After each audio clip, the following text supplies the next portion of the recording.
IELTS speaking section নিয়ে সবথেকে বেশি ভয় থাকে আমাদের।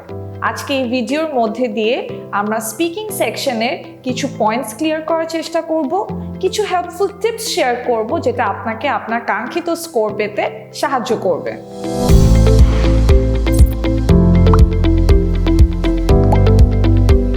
আপনি রাইটিং এবং রিডিংয়ে যতই মনোযোগী হন না কেন, স্পিকিংয়ে প্রপার স্কোর না থাকলে আপনি কখনোই ওভারঅল কাঙ্ক্ষিত স্কোর পাবেন না।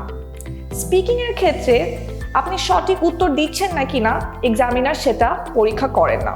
উনি আসলে অ্যাসেস করেন আপনি কতটা ফ্লুয়েন্ট আর confident and how well you can tackle difficult questions.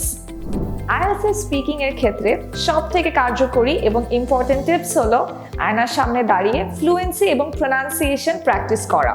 এর সাথে সাথে নতুন নতুন শব্দ, ভোক্যাবুলারি, ইংলিশ ফ্রেজেস শেখা, যা কথা বলার সময় ব্যবহার করলে একটি ভালো ব্যান্ড স্কোর নিয়ে আসা ইজিয়ার করে তুলবে।